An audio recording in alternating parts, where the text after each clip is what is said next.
Вот первое состояние, вот именно вот это ее состояние. Это первое то, что у нее было. Вот, пожалуйста, вот, пожалуйста, вот, пожалуйста.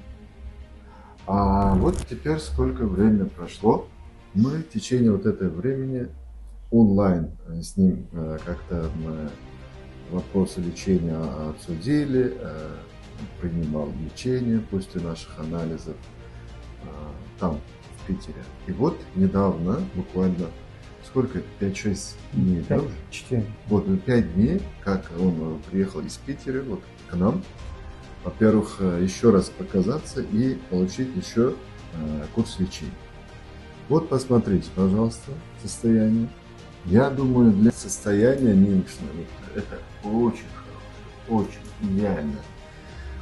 Чуть-чуть, конечно, есть вот здесь, вот чуть-чуть есть местами еще очаги, но это тоже после нашего вот этого курса все пройдет.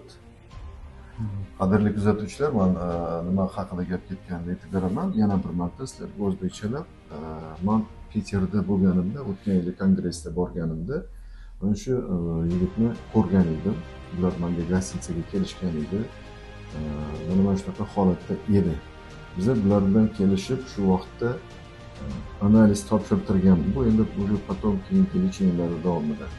Mana shu birinchi holati edi. Analizlar topshirishni buyurgan edim. Analizlardan keyin ko'rib, tavsiya qilganmiz.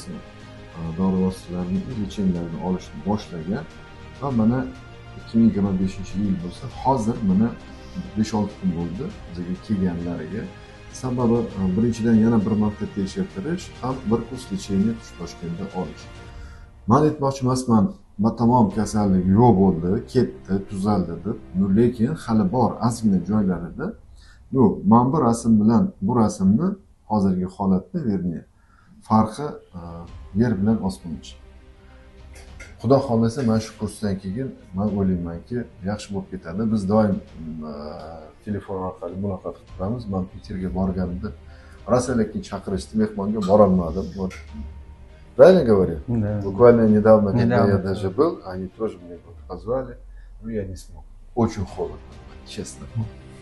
Shuning uchun men ko'rishim kerak o'zimni ko'zim bilan deganimning sababi shu. Apparatda mayli u borganimda apparat yo'q edi yonimda. Но хотя menda qanaqadir понятие, tushuncha bo'lgan edi. Buni anamnizni yiqqanmiz shu gостиницада, прямо gостиницаning o'zida, я помню это. Так что вот такие дела. Bemalol shunaqa holat bo'lsa murojaat qilish mumkin.